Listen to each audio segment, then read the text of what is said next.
kurang ajar, kurang ajar, kurang ajar. Lah kecil Rajuna Wijaya. Siramu ora condong karo ucapmu. Citrawati jarene mbok orongno karo aku dong-dongane dong. Mbok tinggal mertopana yen pancen nyoto siramu ora krasa gugur tak keprok lan pusakaku mati mergo kamar.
Arjuna sosor bau.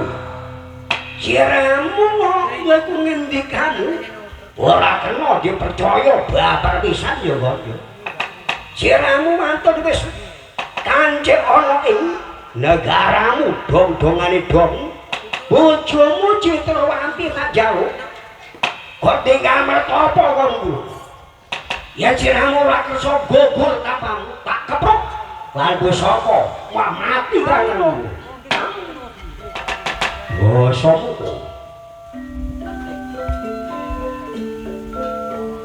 langsung moningan Sang Prabu Arjuna Sasrabahu ingkang mertapa wonten ing Tanjung Selat Dasamuka ngasta pusaka Godho Candrasa kanan sanalika den bugrah lan Dasamuka tambah suwe kok tambah ora kok ora gelem gugur nami sanalika Dasamuka ngasta lempung Candrasa den gepakaken lan Sang Arjuna Sasrabahu mati tak ana ing tepi suninging negara Mausat.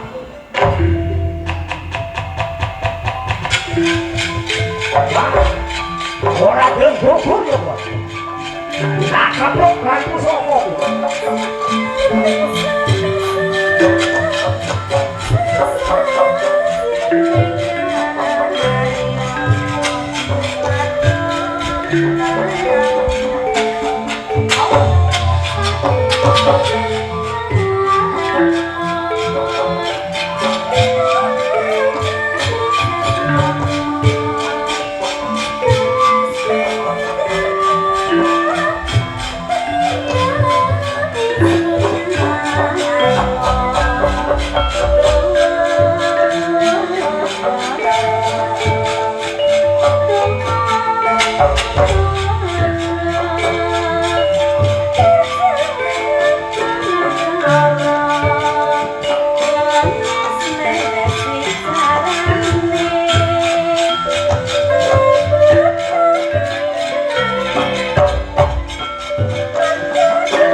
Arjuna Sasrabahu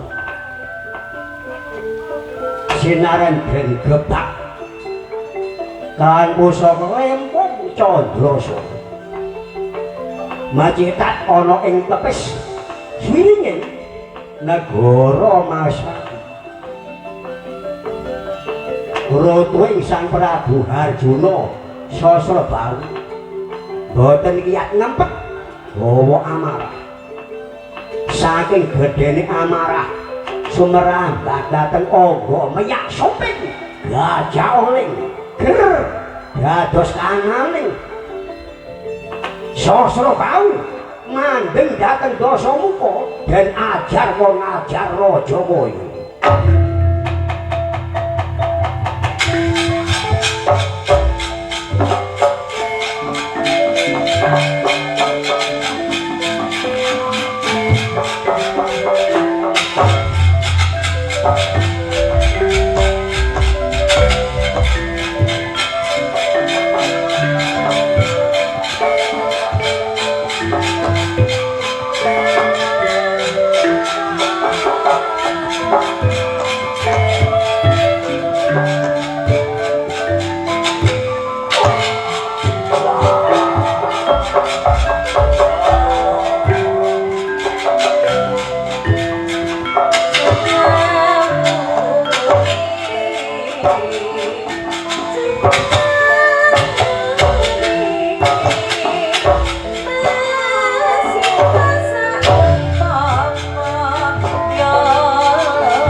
Rajuna Sasrabahu entas laku legan nanti aja mbok pendem sagulu ngono iki Rajuna Wijaya siramu ora condong karo ucapmu menawa ana ing kratonmu siramu maring ngokan Citrawati dongkongane dong aku mbok tandur sing ngomong ngene wah ora bisa obah ora bisa ontek lho Kanjeng Rama wis rawa ingkang putra dipun tangi lawan Arjuna Sasrabahu kanane sang Dasamuka sambat mangawara sambat lan Kanjeng Rama Si Begawan Sarwa sanalika kocak Jaya Lindri obah gunung Prabangkung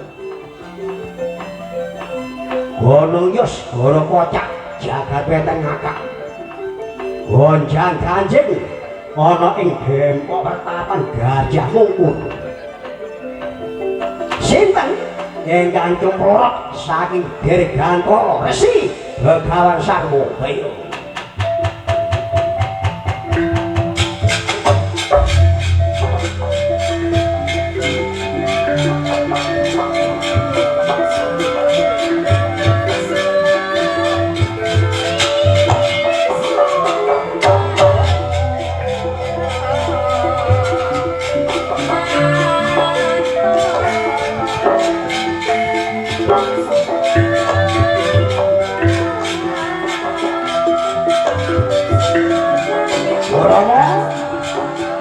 untuk kecepet Buntoro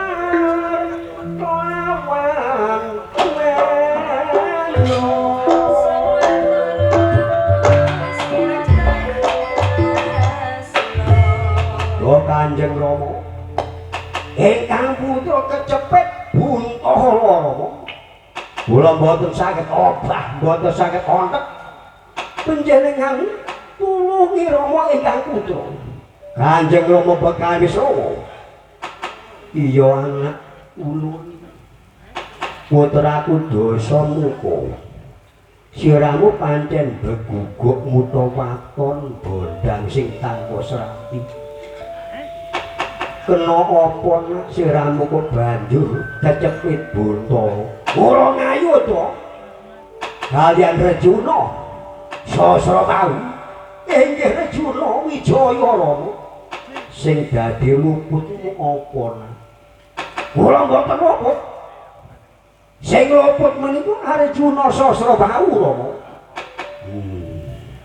la lupute Arjuna Sasrabahu iku luput apa nato janji lan ingkang putra menawi sampun kancik wonten ing Kraton Maospati garwanipun Dewi Citrawati diparing nekan kula lajeng dinten menika malah mrekapa wonten ing Tanjung Selat kula mboten digobres babar wisan kula kaprok lan pusaka kula Rama Dewa Jagat Sang Hyang Binathara pun bapa ora bisa ngentasna menawa siramu gelem anut karo wong tuwa ya nak ya arep njaluk pangapura karo Arjuna Sasrabahu supaya siramu bisa mulya ora mboten sudi yen ora sudi banjur siramu tetep kecepit Buntoro wah Kanjeng Rama panjenengan tasahaken Rama ingkang putra Rama ora iso yen kono kuwi jajal ndak jalukno pangapura lawan Harjuna Sasra Bauda Gusti Utrapura nyuwun gong samudra pangaksama Gusti.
Dewa jagat Sang Hyang Binatara Dewaya Bathara kaya-kaya pandhita saka Dempok Pertapan Gajah Mungkur Resi Begawan Sarwa ana apa siramu banjur bengok-bengok karo marmaning ingsun Gusti. Kula nyuwun gong samudra pangaksama Gusti dhateng panjenengan dalem. Putra kula Dasa Muka panjenengan entasaken saking ing Buntara. Menawi boten panjenengan entasaken lajeng kados pundi Gusti? Ngene ya sarwa ya. Yen panjen anakmu jak kepingin mentas saka Buntara njaluk pangapura kelawan marmaning ingsun nger putraku Dasa Muka nak njaluk pangapura supaya siramu iso mentas saka ing cepitan Buntara iki.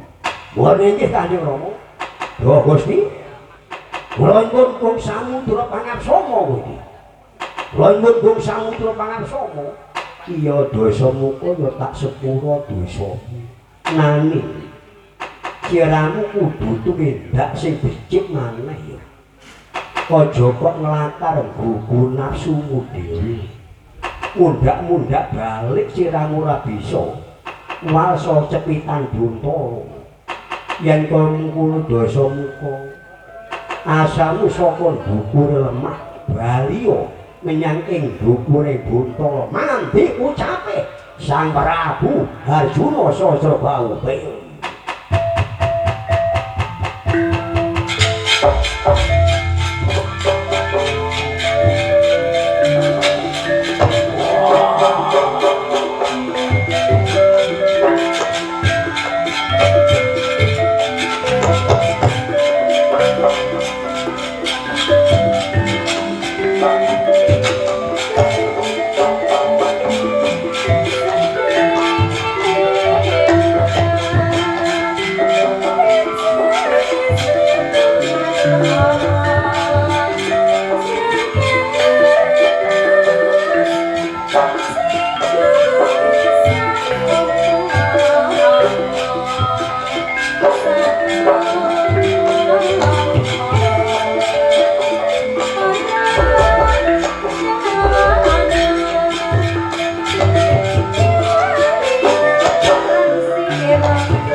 Putranipun Bapa Dasa Muka baliya nak menyang ing kraton Ngalengka ora sudi balik.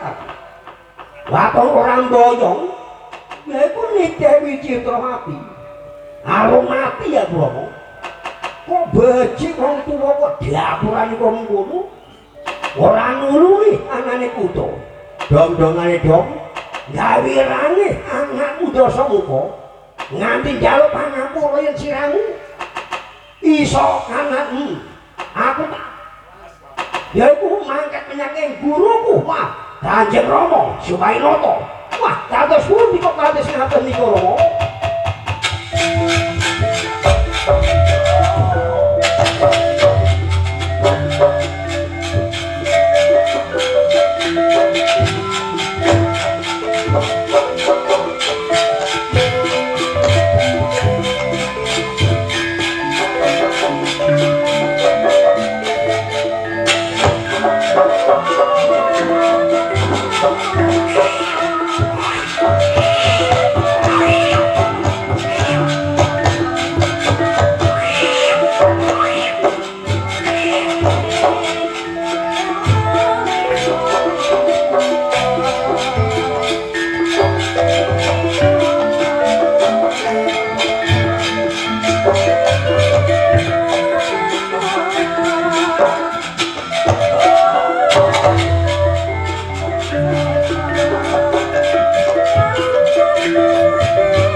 putranipun bapa kaya-kaya putraku Dasamuka ana apa pelayumu binjo tempeh lonjor memis keringetmu nganti rereweyan ana apa putraku Dasamuka lho Kanjeng Rama ingkang putra saderengipun matur Rama ingkang putra Dasamuka ngaturaken sungkem pangabekti mugi konjuk kantun wonten handhapipun pepodo Rama iya ya tak trimo kanthi legawane penggali ora liwat pujo pangestuku ya tanpa noyo sewu kapundi Rama ana apa nggih boten kados-kados lampahipun ingkang putra Rama ingkang putra nembe kemawon Pancakara siramu ngayuda karo sapa kalih ratu saking ing Maspati Prabu Arjuna Wijaya mungsuh lawan Arjuna Wijaya inggih Arjuna Sasrabahu lah siramu kok banjur mlayu menyang rene nalari kaya ngaten nggih nalika kantenane Prabu Arjuna Wijaya inggih menika kepetanganipun pinjo saking ing kraton Selaprawata ingkang putra ngadang wonten margi njaluk kontenanipun Dewi Citrawati nalika wonten lampah patih kula Bulmuka ingkang kula Pungo Padi sirah ajar 44 dong-dongane dong ingkang angsal Arjuna Wijaya Wila Rama ingkang putra menika boten lega boten lila menawi boten anggarwa klani Dewi Citrawati ngene ya nak yo Citrawati kuwi digarwa karo Arjuna Wijaya siramu boten Rama boten lantaran Arjuna Wijaya menika paring dapokan kula piyambake menawi sampun kancing wonten ing negari Maspati Citrawati bakal diparinga lan kula ngendikanipun esuk tempe sore beli wontenanipun Prabu Arjuna Sasrabahu menika lajeng sing boten kepenak menika rasane ati kula mbedhodhok kula niku ngono ya ngono tapi aja kaya ngono maksudmu kaya apa kula menika kasoran kasoran ngayodhokan Rejuna Sasarbang dong-dongane dong sumbar gedhek minta tanding kang ingkang putra Dewa Jagat sumbare kaya apa aja cacak dosa muka siji menango musuh karo diadyo sewu dosa muka ora cukup mungsuh lan Rejuna Sasarbang iki dina aja cacak dosa muka gurumu sing kaya bedes kowe orene ndak loloane tangane gedang supaya ngoceh kan iku sapa sing ngomong sing ngomong ku sapa boten wonten malih namung kejawi Rejuna Sasarbang sumbar gedhek kalian timbun mita tanding lan panjenengan dalem aja cacak dosa muka gurumu Subarinata wong sing kaya bedes tak kemidane kok wadiala ana ndi wong wonten kraton karya tak jedhuke keparek wong edan tau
Gusti Rati dalem pun Subrali Gusti ngaturaken sungkem pangabekti mugi konjuk katur wonten handhapipun kepada Gusti kula Subarinata ingkang sinuwun Dewa Jagat Sang Hyang Binatara Dewaya Bathara Subarinata wonten sing ngadhawu sliramu sedya apa kok Bandung yaiku ngasta pusaka kula mboten menapa-menapa Gusti kula namung sowan wonten ngarsa paduka Gusti kula Arjuna Sasrabahu Dewa Jagat Reksi Begawan Subarinata siramu rak pandhita sih mongko swijine watak-watake pandhita iku kudu lahir batin iku padha mongko tak pandheng sliramu iku sedya pancakara mungsuh karo sapa mbok bloko wae aja mbok tutup-tutupi ucap kelawan ati iku kudu padha iku sipating pandhita nanging kena apa ucapmu ngono atimu kok ngono kok beda karo atimu ewadialah wonge Gusti kula nyuwun Gong Samudra pangarsana dateng paduka. Awit menapa Gusti kula menika dipun obong-obongi kaliyan siswa kula Prabu Dasamuka. Menapa panjenengan menika leres Gusti Sumbar lawan ing kula menapa leres ngaten Gusti sing Sumbar iki ya sapa sing Sumbar? Aku ora tau Sumbar. Menawa kangenmu percaya karo Dasamuka nyirnakno karo aku ya sirnakno sesirnakno. Mbok menawa dedalanku mati mergo jiramu tak trimo kanthi legawane tunggal. Mboten Gusti, lantaran Gusti kula Prabu Harjuna Sasrabau ndarbeni cahya kuning semu-semu biru menika Gusti. Menika pandalmanipun Pakurun Sanjang Bathara Wisnu. Kula mboten wantun Gusti. Sugali wonten menapa Gusti? Sliramu ucap karo ati kudu padha ya. Yen pancen nyata sliramu kersa mrejaya karo aku monggo. Ananging Subali nata rumaos ajrih kaliyan pasuryan-pasuryaning Prabu Harjuna Sasrabau. Monggo sing ndarbeni cahya kuning semu biru iku cahayane Pakurun Sanjang Bathara Wisnu. Dewa katentreman. Sanalika kontenaning piyambak ngasta pusaka den bucal pusaka menika. Nuwun inggih Gusti amit sewu. Kula bucale pusaka kula inggih Gusti. Nanging pusaka den bucal wangsul malih wangsul malih. Dan bucal kaping-kaping tetep wangsul wonten ing sirahe Resi Begawan Subali. Subali nata wonten sing ngadhawuh prejayon aku ora apa-apa matur sembah nuwun. Tak ibaratno aku mlaku nyabrang kali awakku dadi wote. Mbok pancen nyata iku kodrate yang darbe pasti ora apa-apa. Sirnakno aku kanan. Sanalika den bucal malih derwang pusaka wangsul malih. Saking gantering anggone bucal natap dhateng dada dadaning Prabu Harjuna Sasrabau boto walikan geblak kidul apa.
Harjuna Sasrabau kula nyuwun gung samudra pangarsama Gusti. Kula boten sengaja menawi nyirnakaken panjenengan dalem Gusti. Dosa luput menapa Gusti dhateng panjenengan dalem. Sanalika beruk boten gadhahi daya Resi Subali napa ngerang rangkul Gapyuk kaliyan Harjuna Sasrabahu. Sinamé den rangkul Sasodanu ilang raga raganing Harjuna Sasrabahu menika.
Gusti kula Prabu Harjuna Sasrabahu Gusti kula nyuwun gong samudra pangarsama Gusti.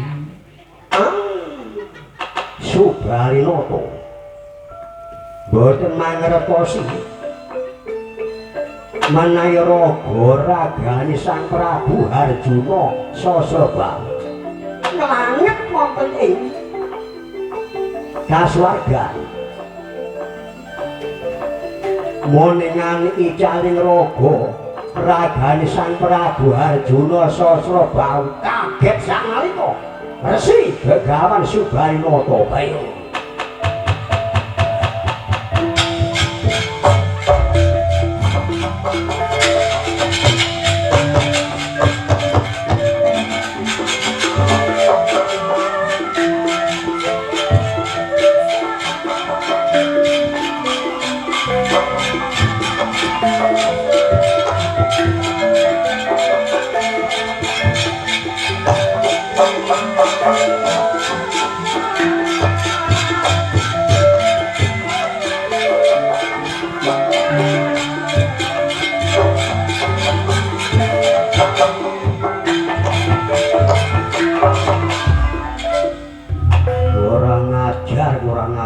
Dosa muka wani ngapusi karo gurumu yen pancen kon iki dina eladialah kaya aku eling dawuh Kanjeng Rama Begawan Wigutama wong nyilih iku mesti balekno wong utang iku mesti nyaur. Yen pancen kono aku nyaur kaya apa aku ndutang pati karo Gustiku yaiku Harjuna Sasrabahu. Yen kaya tak upadining tanggale wah nanggal nang sapa Gustiku Harjuna sing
Amadang yalam kepramen wancini rasa pakas koro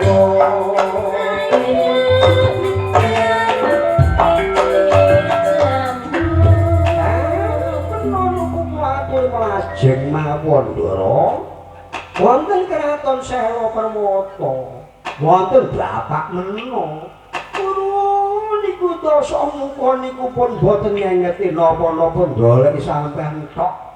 Prajurit sakonten kathah dipun perjaya den aturi lajeng mawon. Iya Semar. Yen pancen kaya mengkono Kakang Prabu Rejana Wijaya wis mati. Aku yoga melu mati Semar aku titip-titip karo anakku. Yaiku Citra Kesuma ya Semar.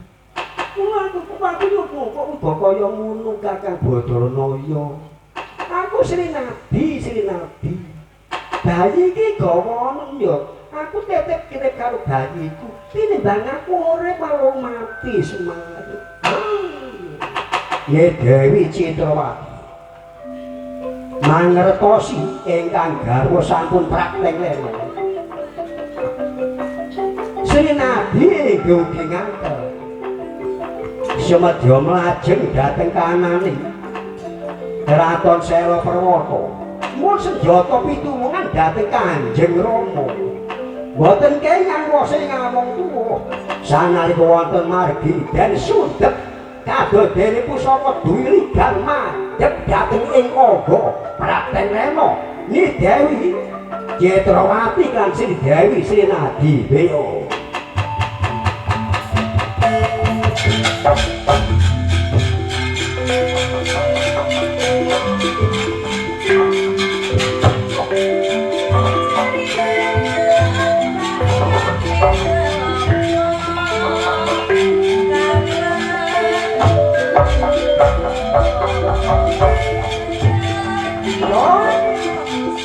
Ayo ayo dibawa kowe.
teko rene.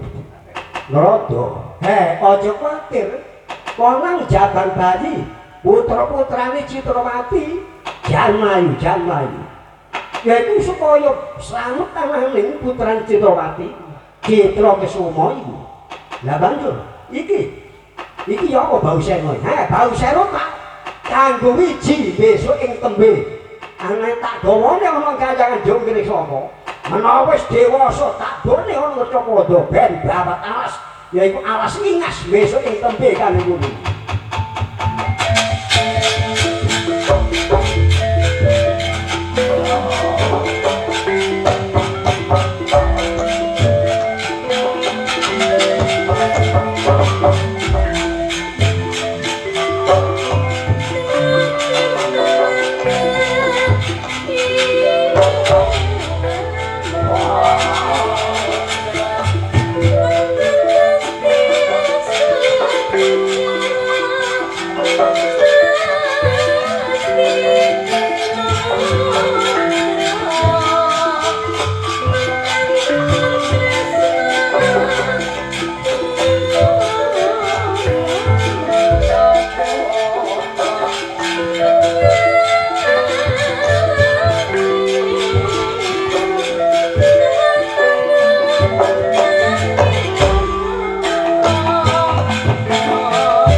Kaya dene digolong lanane ombak ing samudra.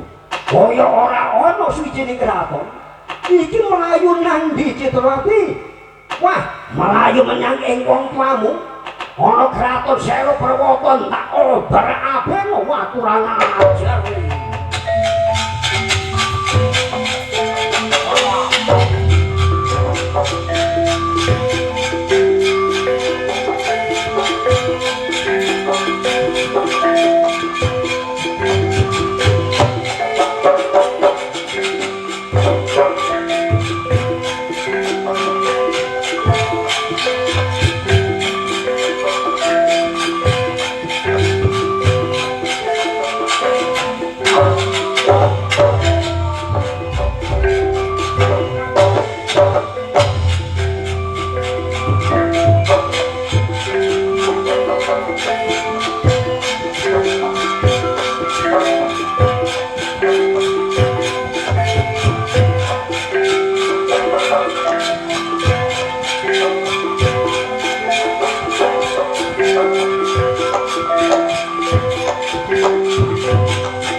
Becik sinebut jalma tong yok kanca dumanja ono pris kontrol bareng semapa barangan ono pris kontrol bareng Dewa Jagat Sang Hyang Binatara Dewa Yobatara dosa muka sliramu ora iso ngempet gawa nafsumu nganti prajurit guntek kabeh. Anakku Citrawati sliramu nganti sodok salirana pun bapa melu siramu ya Gerya kratonmu kraton Mahaspati wis ilang ora ana tandha tandhane kraton kesilir karo Mbak Samudra kaya kraton Sela Perwata ya kaya ngono ora ana prajurit siji-siji ya ibumu mati siramu ya mat kaparat wong tuwek ratu Sela Perwata mati curing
Bathara Surya kuno ewang sawetan ning kula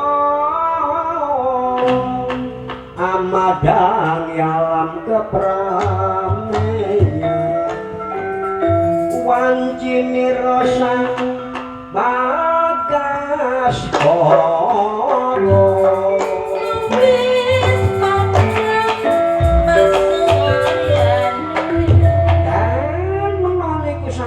babat alas Purwa sing kaya ngoten niku kok dados kraton niku kok nganeh-nganeh kadodene gegayutan panjenengan niku satemene ngono putranipun Gusti kula Harjuna Sasrabahu katutan kali Dewi Citrawati niki ngoten alas Purwa iya Kakang Semar yen pancen nyata kaya mengkono banjur iki kraton iki diarani kraton apa Semar kula paring kraton Diwarawati Purwadara sampeyan jumeneng wonten kraton iki jejuluk Prabu Citrakesumandara monggo panjenengan pados anane para sentanane praja